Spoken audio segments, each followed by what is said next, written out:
Hey guys, welcome back to my channel. आप सभी लोग का एक बार फिर से स्वागत है श्रेया पॉलिटी यूट्यूब चैनल पे। आज की इस वीडियो में हम लोग जानेंगे द्वारिकापुरी से रिलेटेड बहुत ही महत्वपूर्ण बातें। और ये जो बातें हैं, ठीक है, ये बहुत ही ज़्यादा प्रैक्टिकल है। और ये द्वारिकापुरी से नहीं, ये रियलिटी में भी जो है ये रियल है। तो सबसे पहले जो है, अगर हम लोग देखें तो उत्तर प्रदेश में अयोध्या, काशी और मथुरा, ये तीनों आता है। और ये देखिए कि ये जो तीनों प्लेस है ये बहुत ज़्यादा इम्पॉर्टेंट है भक्तों के लिए, क्योंकि अयोध्या में जो है श्री राम जी का जन्म हुआ है, ठीक है। और इसके बाद काशी में हमारे शिव जी का मंदिर था और अभी भी है। और इसके बाद जो है, इसके बाद मथुरा, और मथुरा में कृष्ण भगवान का जन्मभूमि है, ठीक है। तो ये जो तीनों हैं, ये तीनों बहुत ही इम्पॉर्टेंट प्लेस है हिंदू रिलीजन के लोगों के लिए।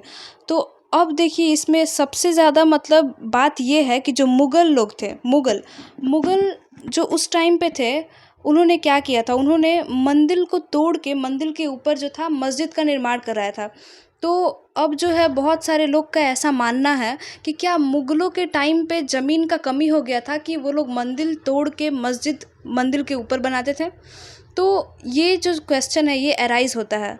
तो अगर हम लोग देखें तो आज हमारे देश का जो आबादी है वो 140 करोड़ है, ठीक है। लेकिन मुग़ल के समय में हमारे देश का आबादी 15 करोड़ था। और उस समय बहुत सारा ज़मीन था, ठीक है। और उस समय में जो आबादी भी था वो भी बस 15 करोड़ था। तो बहुत सारी ज़मीनें खाली थी, लेकिन मुग़लों ने जानबूझकर जो है मंदिर को तोड़कर मस्जिद बनवाया। और इसके पीछे जो रीज़न है वो बस एक ही रीज़न है कि वो भारत के संस्कृति और हिंदू धर्म को नष्ट करना चाहते थे, ठीक है। और इसके बाद अगर हम लोग आएँ तो आज जो बहुत सारे बुद्धिजीवी हैं और बहुत सारे इंटेलेक्चुअल पर्सन हैं, जिन्हें मतलब बहुत ज़्यादा लगता है कि वो बहुत ज़्यादा मतलब उनको लगता है कि वो सही है, लेकिन बहुत सारे जो इंटेलेक्चुअल पर्सन हैं उनका, वो लोग रीज़नेबल जो है अपने रीज़न से सच्चाई को हटाना चाहते हैं। तो इस तरीके से अगर हम लोग देखें तो वो लोग तर्क करते हैं और बोलते हैं कि जो राम सेतु है वो काल्पनिक है, जो राम सेतु है वो काल्पनिक है। और बहुत सारे लोग तो भगवान राम को भी काल्पनिक बता देते हैं। तो ऐसे बुद्धिजीवी का कमी नहीं है हमारे देश में। आज हम लोग बात करेंगे गुजरात में जो भगवान कृष्ण की द्वारिका नगरी है उसके बारे में। जैसे कि लोगों ने बहुत सारे लोगों ने, और उसमें जो सबसे ज़्यादा लोग हैं वो हिंदू धर्म के ही बहुत सारे लोग हैं, जो कहते हैं कि जो राम सेतु है वो काल्पनिक है, जो द्वारिकापुरी है वो काल्पनिक है। तो जो भगवान जो है, भगवान श्री कृष्ण की द्वारिका नगरी जो है उसको भी काल्पनिक बताया जाता है बहुत सारे इंटेलेक्चुअल पर्सन के द्वारा, ठीक है। तो फर्स्ट ऑफ ऑल हम लोग इस वीडियो में देखने जाएंगे कि द्वारिका नगरी जो है वे, और बहुत सारे लोग का ऐसा मानना है कि जो द्वारिका नगरी है, अगर कोई विश्वास करता है द्वारिका नगरी के अस्तित्व पे, if anybody is there who is believing in the existence of Dwarikapuri, then they are they are present inside the blind faith। वे लोग को लगता है कि वे लोग अंधविश्वास में जी रहे हैं, ठीक है। तो ऐसा कुछ भी नहीं है, वो लोग कोई भी अंधविश्वास में नहीं जी रहा है। और द्वारिकापुरी काल्पनिक नहीं है, वो सच्चाई है। उसी तरीके से राम सेतु भी काल्पनिक नहीं है, वो सच्चाई है। अब बहुत सारे लोग जो है आँख खुले रहते हुए भी अपने आँख के ऊपर पट्टी बांध लेते हैं। तो इस वीडियो में आप सभी लोग को क्लियर हो जाएगा कि मैं आप सभी लोग को फैक्ट बताने जा रही हूँ। सबसे पहले जो हमारे नरेंद्र मोदी हैं वो अभी 25 फरवरी 2024 में सौराष्ट्र में समुद्र में जो है जाते हैं। और समुद्र में जाने के बाद अंडर वाटर डाइविंग करके वो भगवान श्री कृष्ण को जो है पूजा अर्पण करते हैं। और द्वारिका नगरी की जो भी अवशेष है, ठीक है, जो भी आर्कियोलॉजिकल सोर्सेज हैं उनकी पूजा करते हैं, ठीक है। पूजा करने के बाद समंदर के अंदर वो ध्यान लगाते हैं, भगवान श्री कृष्ण को मोर पंख समर्पित करते हैं, ठीक है। इसके बाद जो है यहाँ पे है कि हमारे जो देश है, हमारे देश के लोग, ठीक है, और ख़ास तौर पे जो हिंदू धर्म के लोग हैं वो लोग का ही ऐसा मानना है कि द्वारिका काल्पनिक है और जो राम सेतु है वो भी काल्पनिक है, ठीक है। तो अब आप लोग को बताते हैं हम कि द्वारिका नगरी जो है, ठीक है, वो दो शब्द से मिलके बना है, द्वार जोड़ का। द्वार का मतलब होता है प्रवेश द्वार, और का मतलब होता है ब्रह्मा। यानी कि ये जो द्वारिका है, द्वारिका मतलब होता है स्वर्ग का प्रवेश द्वार, ठीक है। जबकि यह सच है कि श्रीमद् भागवत गीता, ठीक है, भागवत गीता और गरुड़ पुराण और स्कंद पुराण के अलग अलग खंडों में द्वारिका, ठीक है, द्वारिका का उल्लेख किया गया है। और स्कंद पुराण, ये सभी में द्वारिका नगरी की उल्लेख की गई है। और का पुरी है वो जो है उसका अर्थ होता है कि स्वर्ग का जो द्वार है, ठीक है, वे उसका अर्थ होता है। अब यहाँ पे सबसे महत्वपूर्ण बात है कि जब भगवान श्री कृष्ण थे, ठीक है, भगवान श्री कृष्ण जो है वो मथुरा में जो कि ससुर थे कंस के, उसने बार बार श्री कृष्ण के मथुरा पे आक्रमण जो है करवाया। तो श्री कृष्ण जो थे हर बार जरासंध को हरा देते थे, लेकिन हर बार जो वो था क्या कहते हैं, जरासंध हर बार हमला करता था। तो फिर क्या चीज़ होता है कि जो भगवान कृष्ण रहते हैं, भगवान कृष्ण लौट कर हर बार हारने के बाद भी वो हारता नहीं था जरासंध, और बार बार श्री कृष्ण के मथुरा पे हमला करता था। तो फिर क्या चीज़ हुआ कि जो कृष्ण भगवान है उन्होंने क्या किया कि अपने जन्म स्थान को छोड़कर, मथुरा को त्याग कर वो गुजरात के सौराष्ट्र में चले गए।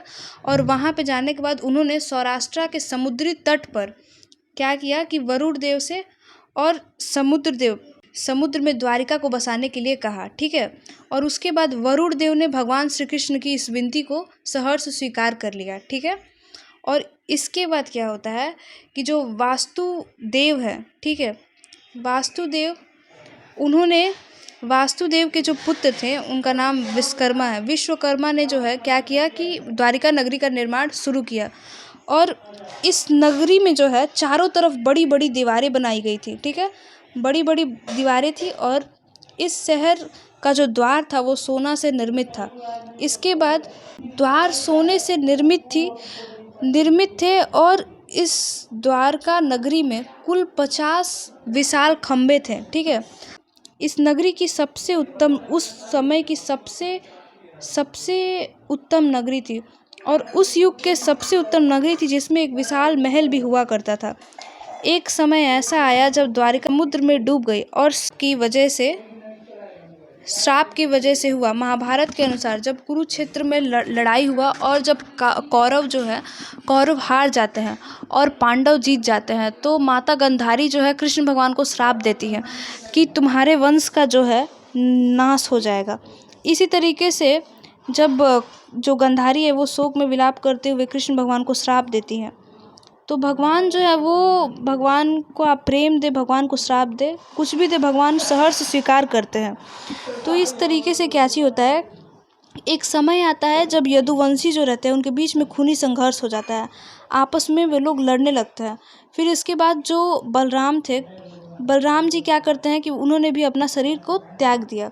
और फिर क्या होता है कि द्वारिका में जब बहुत ज़्यादा खूनी संघर्ष होता है, फिर उसके बाद क्या चीज़ होता है कि बलराम जी ने अपने मानव शरीर को त्याग कर दिया। इसके बाद श्री कृष्ण जी ने द्वारिका को त्याग दिया। और उसके बाद श्री कृष्ण जो है द्वारिका नगरी को छोड़कर जंगल में विचरण करने लगे। और विचरण करने जब गए तो फिर क्या चीज़ होता है कि एक दिन एक जरा नामक शिकारी था, और वह शिकारी जो है भगवान के अंगूठे को हिरण का मुख समझकर उन पर बाण चलाया। तो यह बाण भगवान श्री कृष्ण पे जब चलाया तो यह बाण भगवान श्री कृष्ण को लगा। और भगवान श्री कृष्ण जो थे, बहुत ज़्यादा शिकारी जो था जरा, उसको बहुत अफसोस होता है। तो श्री कृष्ण भगवान कहते हैं कि जो भी होता है वो मेरी इच्छा से ही होता है, ठीक है। उसके बाद श्री कृष्ण ने जब ये बात कहा कि जो भी होता है मेरी इच्छा से ही होता है, तो जो जरा था उसे भी थोड़ी सी दुख ज़्यादा महसूस नहीं होती है। और शिकारी ने जब उन्होंने कहा कि जो भी होता है वो मेरी इच्छा से होता है, और यह समाचार अर्जुन को जब मिलता है कि श्री कृष्ण जो है उन्होंने अपने प्राण को त्याग दिया, तो उसके बाद जब क्या चीज़ होता है कि यह बात जब पता चलता है तो श्री कृष्ण जो है वो द्वारिका के लोगों को ले जाते हैं हस्तिनापुर, ठीक है। और उसके बाद जो है, इसके बाद समुद्र में कई लहरों में द्वारिका नगरी जो है, हमेशा बहुत सारी लहरों में द्वारिका नगरी जो है वो डूब गई। और उसके बाद क्या चीज़ होता है कि जो द्वारिका नगरी है हमेशा हमेशा के लिए डूब जाता है। और इस नगरी के डूबते ही कलयुग की शुरुआत हो जाती है। इसके बाद क्या चाहिए होता है, जो आर्कियोलॉजिकल सर्वे ऑफ इंडिया है, इस टीम का काम है कि कोई भी हिस्टोरिकल मॉन्यूमेंट में जाके उसके हिस्टोरिकल प्लेस पे जाके एविडेंस को प्रूफ करे आर्कियोलॉजिकल सोर्स की मदद से। अपनी कहानी जिन्होंने भी बताया था वो 1963 में, 1970 और 2007 में जाते हैं और सर्वे करते हैं।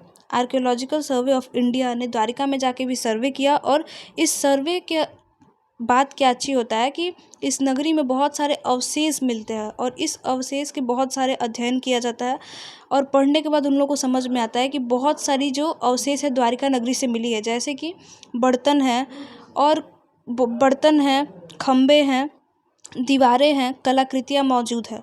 फिर इसके बाद जो है, इससे ये तो साबित हो जाता है कि ये कोई काल्पनिक, जो द्वारिकापुरी है वो कोई काल्पनिक बातें नहीं है, बल्कि ये सच्चाई में अभी भी मौजूद है और ये 5000 साल पहले की बात है। फिर भी अभी तक जो है इस कलयुग में भी जो है अभी ये मौजूद है।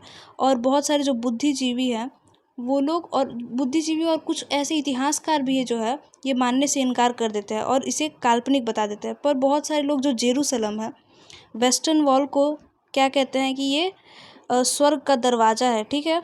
तो बहुत सारे लोग इस बात को मानने से इनकार नहीं करते हैं।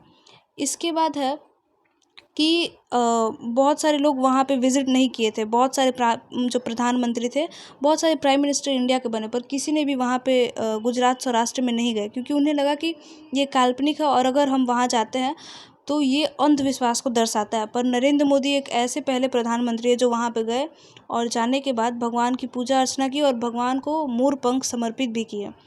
अब जो बात हम बताने वाले हैं बहुत ध्यान से सुननी चाहिए। सलोक जो सतयुग था उसमें देव और दानव, वो लोग अलग अलग जो है लोक में रहते थे, ठीक है। जो देव है वो देवलोक में रहते हैं और जो दानव है वो दैत्य लोक में रहते हैं, ठीक है। और इसके बाद त्रेता युग आया। त्रेता युग में जो देव है और दानव है वो एक ही युग में रहने लगे।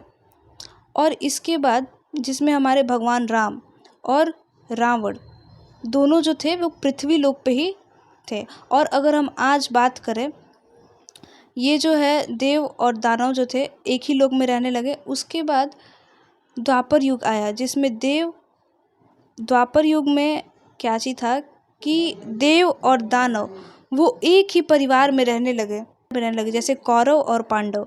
कलयुग चल रहा है, उसमें देव और दानव एक लोक नहीं, एक परिवार नहीं, बल्कि एक शरीर में ही वास कर गया है। तो आप लोग समझ सकते हैं कि इसका कितना गहरा अर्थ है।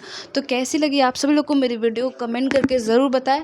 और आप लोग कमेंट करके ये बताइएगा कि आप लोग भी क्या द्वारिकापुरी को काल्पनिक मानते हैं या फिर सच। कैसी लगी आप सभी लोग को मेरी वीडियो, कमेंट करके ज़रूर बताएं। And thanks for watching my video.